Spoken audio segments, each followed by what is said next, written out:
Welcome to the Irish Farmers Journal Weekly Podcast. Hello and welcome to this week's podcast. I'm Thomas Hubert, news correspondent with the Irish Farmers Journal. Coming up on the show this week. One option is to increase the contributions from member states to fill the budget gap.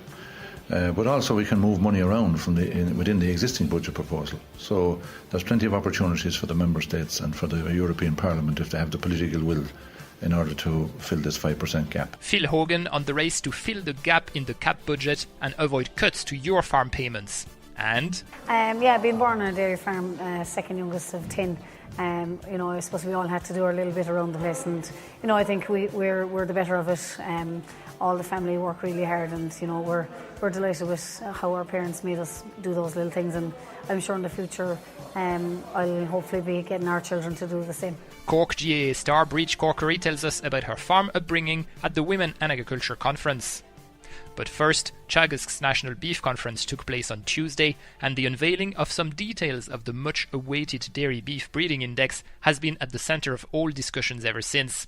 Irish Farmers Journal beef editor Adam Woods was at the conference in Tullamore, and he asked geneticist Donna Berry what will happen next with the index. So Adam, from our perspective, we're mainly involved in the research, and the research is almost complete at the moment, just maybe a few more tweaks, and what has to happen now, it has to be ratified by the ICBF board. So it'll be presented by ICBF staff to the ICBF board at the end of November, and look, I can't preempt their decision, but to me the science is sound. It's passed by the technical advisory group from ICBF. They're technically happy with this, so it's just really an implementation. How do we push this out to industry to maximise uptake and minimise risk associated? So we will be hopeful that, I suppose, ahead of spring 19 breeding that'll be there. Look, I'd be really hopeful that, but again, it's at the decision of the ICBF. But look, I can't see any reason why we can't get this for spring 1919. You mentioned as part of your presentation, I suppose, including meat quality as part of maybe the grading structure in the future. I suppose, is that, again, pie in the sky stuff, or are we really, we'll say, is that the next step for our grading structure in terms of looking at meat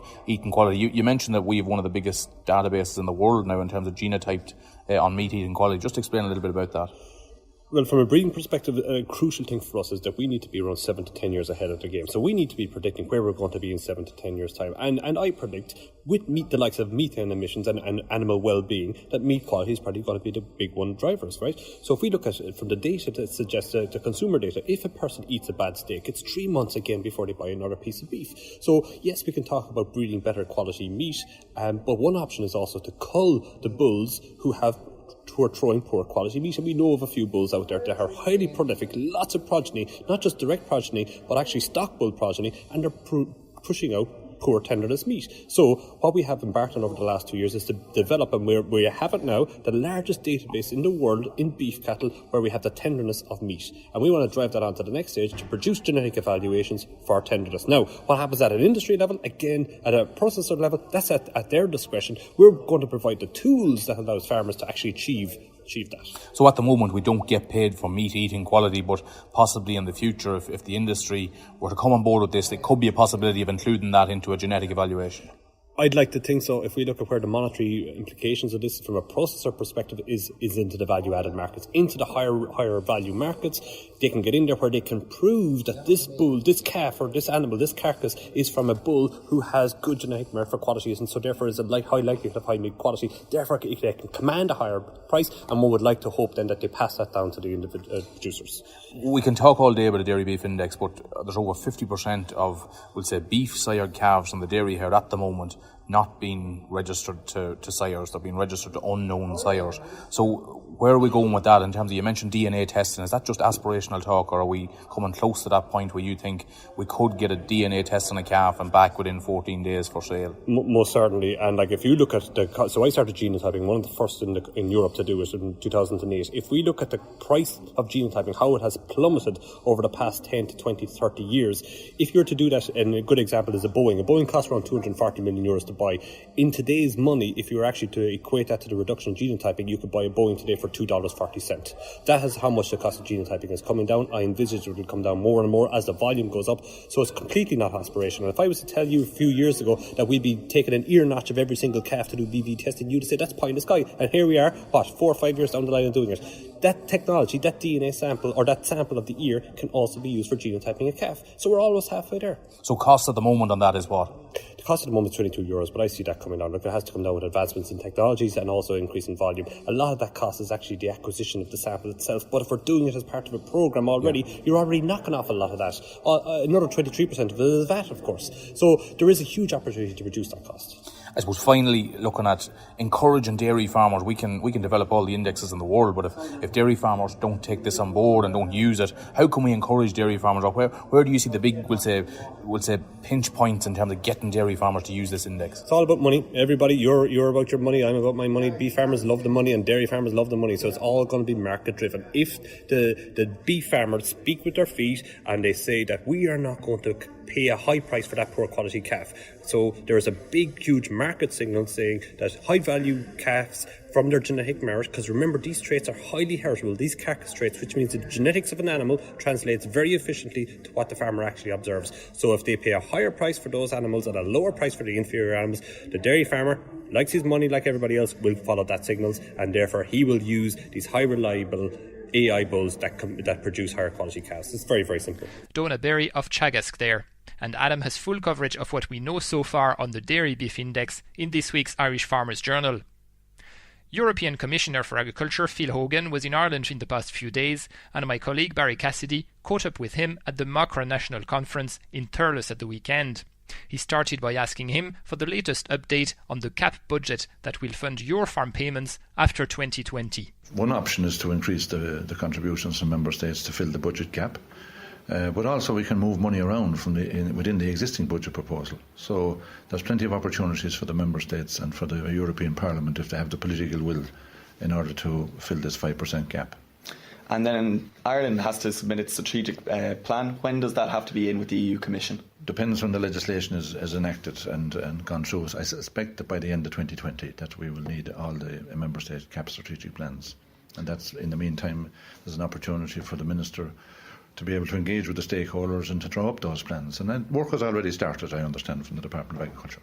And in terms of reaction from member states, how has the CAP proposal gone? Is there many people seeking changes, happy with what's proposed? There's always an emphasis on certain changes, but I was at the umbrella body of all the farm organisations at their annual conference recently in Austria, and they were, I think, largely positive about the direction we're going. We need a new way of simplifying the policy, of modernising the policy, and to be given opportunities in a flexible way for ministers in each member state to give additional support to sectors that might be under pressure from time to time. So this is what we're trying to do, and at the same time have a competitive agriculture, an agriculture that we use farmers as the opportunity to solve problems in the area of environment and in climate action. And of course there's a social responsibility as well in terms of the contribution that agriculture makes to creating jobs in the rural areas. All of those are objectives that are being examined and will be examined by every member state before they get approval from the Commission for their CAP strategic plan. And I suppose then sustainability seems to be a large emphasis of that. What exactly will that mean for farmers? Well, what it means is the marketplace is looking for sustainability. Right across the world, if you want to sell high quality food and drink products now, you have to have sustainability at the heart of what we're doing. That means sustainability in relation to production and processing. And farmers will be asked, and they will be expected, and I expect that they will be anxious to cooperate in this way in return for their direct payments, because you have to have a market for the products we produce, and Ireland exports 80% of all the products we produce, so it makes sense for an island nation to be at the heart of sustainability. And just on that, in Irish products in the EU market, how well respected are they? What do people appreciate or value about the things that we produce? Well, I'll tell you how very important they are and how they are regarded as very high quality in Ireland, because every member state is wondering where this opportunity is going to come in the future with Brexit, and that they're afraid that a significant portion of our exports to the UK will end up competing with France and the Netherlands and other countries in the European Union if there is market displacement arising from a hard Brexit, for example. So I can assure you that they have very high regard for Irish food and drink products in the European Union, and indeed, as we see from the increasing amount of exports now in the last number of years, we're diversifying into many markets in Asia and around the world, and indeed in the United States as well. I suppose then you're probably no more in the clear than anyone else, but in terms of Brexit, how well are preparations going? How close are we to seeing some kind of solution? Well, I'm not close to what the preparations are being made, but I hope they're being made, and I'm told they're being made, and they certainly should be made, because whether we have a soft Brexit or a hard Brexit, there's going to be additional requirements at the end of March or at the end of the transition. So I think Dublin Port and other port facilities, the sectors are all working towards ensuring that they're ready. The Better Farm Challenge podcast, brought to you by the Irish Farmers Journal and Teagasc, supported by ABP, Dawn Meats, FBD and Keepack. Now, let's join Matthew Halpin from the Irish Farmers Journal livestock team on the farm of Brian Doran in County Wicklow. He was there with a group of farmers from the Northern Ireland Better Farm programme and first talked to programme advisor Tommy Cox. Yeah, it's just great to have the lads here today. I suppose a few different faces in, a few different opinions. The paddock system, look, they were well impressed with it. And Brian, I suppose, really sold the advantages of paddock system to them. He talked about beforehand there was 6 paddocks on the farm. Now he's over 40 grazing divisions, so they need it. But it is, look, at the reason why they were so complimentary about it, it's working well for Brian, and I suppose the results are in the performance of the stock. Yeah, so we'll say Owen Wolfe, you're Brian's Teagasc advisor here on the farm as well. We'll say going forward, Brian is maybe looking at an under 16 month bull system compared to a steer system. What would be, we'll say, the benefits of Brian using this? Well, I suppose the first thing is that he's to develop his calving pattern so that he's a batch of bulls to sell. It's no good having 1 or 2. You want to have 10 or 15 to go at one time. And if he gets his calving pattern right, so all the cows are due to calve this spring now between January and the end of March. So he'll have the choice of the best male animals then to use them, as they're the fast growing animals. They're the ones that are the most efficient at putting on weight. So and if he can pick those out and put them into the 16-month system to kill them in May 12 months, when hopefully traditionally May is a good time of the year for killing. You getting the best price.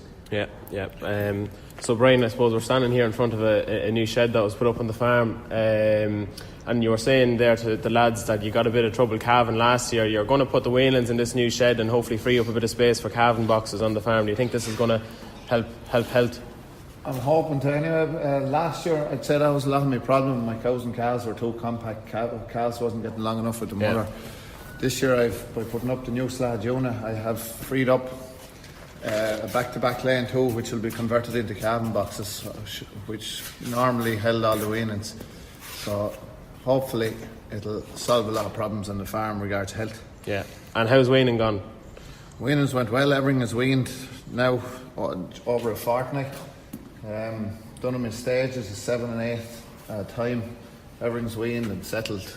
Yeah. And will you vaccinate those calves, or what's the plan for them before the winter? They're done. Finished. What did you vaccinate them for? Done them for the.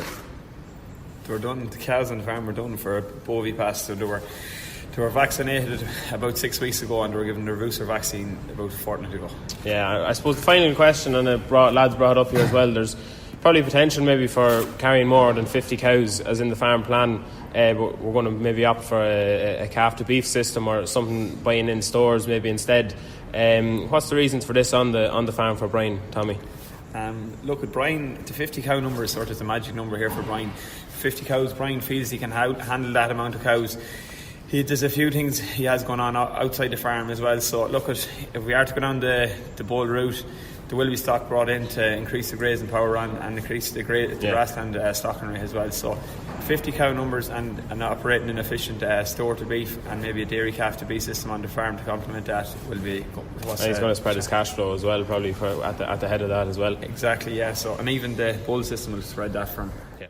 That was Matthew Halpin reporting from the farm of Brian Doran. Stay with us. After this break, we're going to the Women in Agriculture Conference. Mayo tops list of farmland controlled by vulture funds. In this week's Irish Farmers Journal, we exclusively reveal that vulture funds control farmland in every county in Ireland, with over 18,000 acres under their control in Mayo alone. Spike in tractor thefts as thieves target older models. Department confirms start of knowledge transfer payments. And in this week's Focus supplement, Journal vet Tommy Heffernan looks at how water, light, fresh air and comfort can keep animals healthy while indoors for winter. Inside this week's Irish Farmers Journal, on sale today. The Women in Agriculture Conference took place in Killarney last Wednesday, and one of the speakers was the Cork GAA star Briege Corkery, with her 18 All-Ireland medals. She told Irish Country Living journalist Anna Donoghue about her life on a dairy farm. Yeah, being born on a dairy farm, second youngest of 10. I suppose we all had to do our little bit around the place, and I think we're the better of it. All the family work really hard, and we're delighted with how our parents made us do those little things, and I'm sure in the future I'll hopefully be getting our children to do the same. So I'm sure Ty will have jobs ready for Ty when he starts walking. As soon as he starts walking, we'll get him doing something else. I suppose we were all given jobs. I suppose mostly I would just run out the door myself, to be honest. I just hate staying inside home. So we used to all run out, we used to all do our jobs, we all had our chores to do. Whether it was in home or whether it was out the yard, boys and girls, we all did the lot. So I suppose, the boys definitely were out the yard more, but we'd sneak out as well as much as we could. Yeah, you weren't getting kept inside at all? No. I started working at Bank of Ireland, so I probably am after taking a step back from a small bit, but anytime they're stuck for someone to milk the cows or anything like that, I definitely stand in. I still enjoy it. Any jobs that are to be done around dosing calves or anything like that, I'd try and give a hand any chance I could. So yeah, it's great to be there. I think majority of the time there's the same jobs.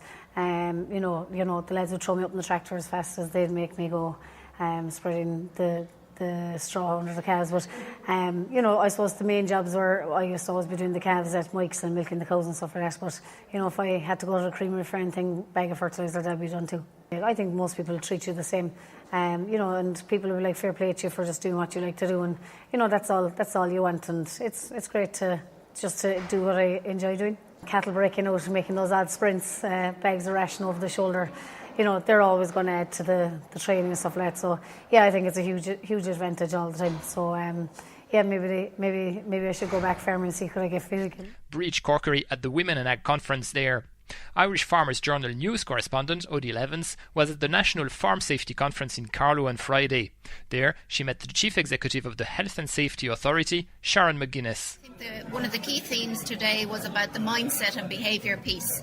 And it's clear that farmers themselves and their farming organisations have been working on a lot of the awareness and understanding of the risks and dangers around farms, and that really now it's about bringing that home to them individually and to their families, and changing the mindset and their approach to farming to do it in a safe and healthy manner. And that farmer who made the contribution that had the fatality on his farm, I thought it was very relevant what he said, that it was a comfort to him that he'd had his HSA inspection before, and that he knew that he was doing his best on that front. Absolutely, and as I said at the time, deepest sympathies. That is something that it is so difficult to hear. And I gave my own experience of my first interview was about farm safety and launching the Farm Safety Week back in July, and then spent I think 5 or 6 accidents and fatalities recorded to me in the next 2 weeks, which really struck me as a terrible tragedy. But I think in terms, as I said, in terms of what's going on, we are seeing things that have improved around the numbers of children and other situations, and we would encourage farmers to keep doing what they need to do. They have challenges, and we recognise that, but we want to get them to think about themselves and their own health and their own safety. And so what is the role the HSA is playing in terms of improving things going forward? What's your plan over the next few months to years? Well, at the moment we've just launched we're about to sign up hopefully on our next 3-year strategy, and I suppose overall we're trying to get in all sectors that idea of focus. And there can be a lot of messages out about health and safety, and I think farming in the farm sector, everybody has been, I think, hugely invested in getting the message out about farm safety. But we have to make sure that message is actually still striking home. But it's not just a message, it is about then doing something different on your farm. And I had mentioned in my opening this idea that everybody in the room, everybody that you talk to has the near miss or the accident that almost happened to them or somebody close. And the idea is that is okay, but what have they done differently after that? Did they stop and say, well, I'm going to change something? Because those near misses are the fatalities potentially of the future, and we can't have that. And it's really up to the farmer to change and address those situations before they happen. This was the head of the HSA, Sharon McGuinness. Now let's hear from a farmer and engineer who has built a biogas plant on his family farm in County Armagh. He shared his experience with the IFA's new renewables team, which brings together farmers from all sectors to get involved more actively in energy production and policy. I caught up with Bernard Fox, who to talk about his business, Ramgen, after the meeting. I'm from a family farm. Family farm consists of approximately 110 acres. I personally am a civil engineer, and it was from my degree that we touched upon anaerobic digestion, and from there I then researched into the viability of using anaerobic digestion in the agri sector to leave it viable for me to operate and run the family farm into the future. In my personal scenario, I looked at anaerobic digestion as a standalone business rather than certain people who may look at it as an add-on feature or a benefit to existing farm practices or existing farm problems. So for me, it was purely looking at the exported power revenue, and it has left it that I can farm into the future viably using that structure at the minute. What does it look like as a plant? What kind of a size, feedstocks, what does it do? The overall site is approximately 3.5 to 3.8 acres, encompassing primary digester, secondary digester, primary and secondary storage, feedstock storage, which is approximately 17,000 cube, holds approximately 14,000 tonne. Storage capacity a little short of 2 million gallons. Then CHP control building, including two 250 kilowatt CHPs, 800 kVA transformer, and all the associated grid connection and all the other associated M&E involved in the plant. So in terms of what goes in and what comes out, how does it integrate with the rest of the farm? It integrates very well, giving us the possibility to both push our own production on farm and also contracting with other local farmers to allow them to push production and to diversify into crop production to work alongside their existing practices. As well as that, it allows other local farms to export their slurry to us to help them meet their different nitrates requirements, and also the end product being digested, a high quality biofertiliser, is also allowing the same local farmers to reduce and offset chemical fertiliser requirements, and that's obviously the same for ourselves.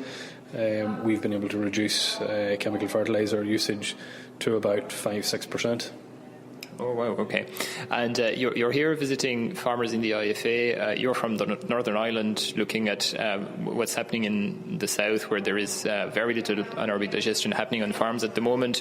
What's your advice to farmers? Should they get involved? What kind of support should they be looking for from government before they do it? To start with, whether farmers should get involved or not, yes, to some extent, they all should be involved. But it is not a simple industry. It is not a simple process. It is not a light-hearted project to start or take on with. But rather than owning and operating a plant for themselves, there is various different possibilities in terms of feedstock supply, utilising the end product to rule out chemical fertiliser, the possibility to allow someone to increase herd size because they now have the storage elsewhere, they have the means to meet their nutrient requirements elsewhere.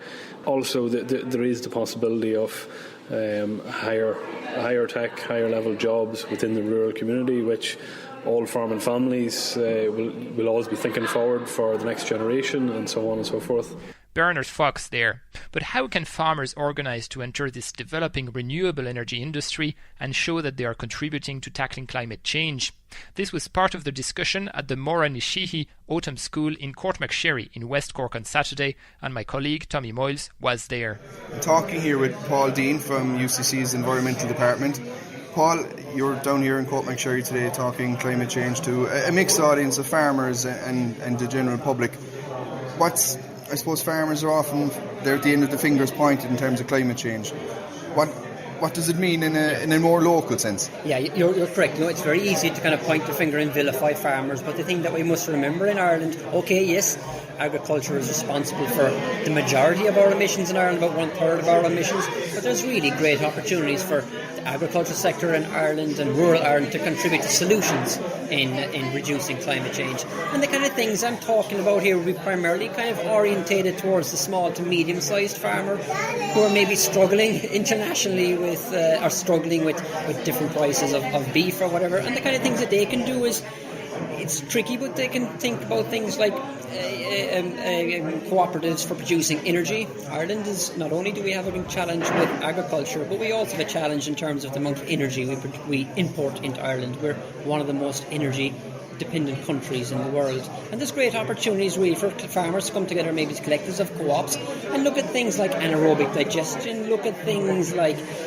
planting forestry, which I accept are very difficult and challenging, but it might suit some elements of farming, and looking at things like energy crops. And these are the kind of things that a lot of other European countries are actually doing already, but really what we need to do in Ireland is think very seriously about these things and provide political support, because it's very difficult to ask farmers to come on a journey that doesn't have a known destination. So our farmers and what people really need in this regard is certain policy in terms of that if they are thinking about moving out of beef or getting into other elements of land management, they need certainty. They need something that's bankable, and I think really what we need the government to do is step in there and provide these long-term signals for farmers and rural communities. I suppose one of the challenges that arise in the alternatives is there's a strong element of NIMBYism out there, that not in my backyard. Yeah.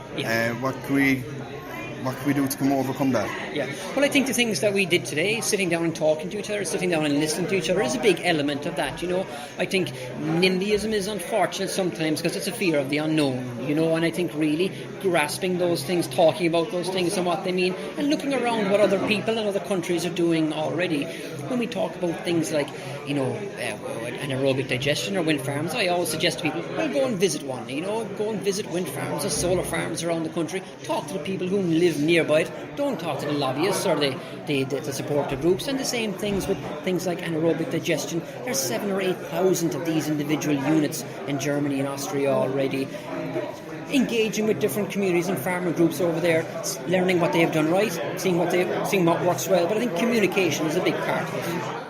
Eamon Ryan, leader of the Green Party, you're here in West Cork at the Cope McSherry Autumn Schools discussing agriculture. There's a perception among farmers that the Green Party may not always be on their side, or there's an angst between them. Is it different from your view, or how can the two sides work together more? It's my job to change that view. It's not on our side, because farmers are going to be in the front line of this fight against climate change we have ahead of us. And I think actually our vision for rural Ireland is one that is going to really benefit rural Ireland. I think farmers and foresters and fishermen and women more than anyone else. And I think I really enjoyed it today. I mean, with the likes of myself and Harold Kingston, people would think that we'd be dotting each other's throats. It's actually the exact opposite. To be honest, what I'm doing here is listening. Like, you start listening to understand the real technicalities in terms of how we manage our land. And I think there's a real benefit from sharing, farmers and environmentalists sharing that knowledge.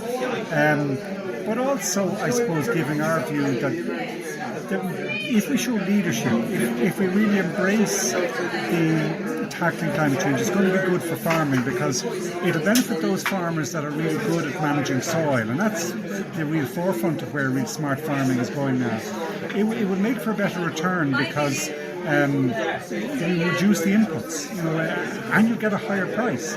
And also, thirdly, as the CAP reform comes in, where it's going is towards paying farmers not just for food, but for protecting biodiversity, for managing water quality, for restoring carbon in the land, as well as producing food.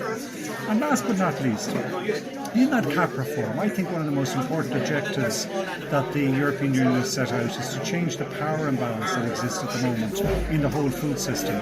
Carol was saying here today, if you put a 2-cent price on a bottle of a litre of milk, as Alan Matthews had suggested, a kind of a type of carbon tax, he said, no, you couldn't do that because farmers are price takers. They end up getting their income cut. And it's true. I mean, you can see it in every aspect. Everyone gets paid. The farmer gets paid last and gets paid least.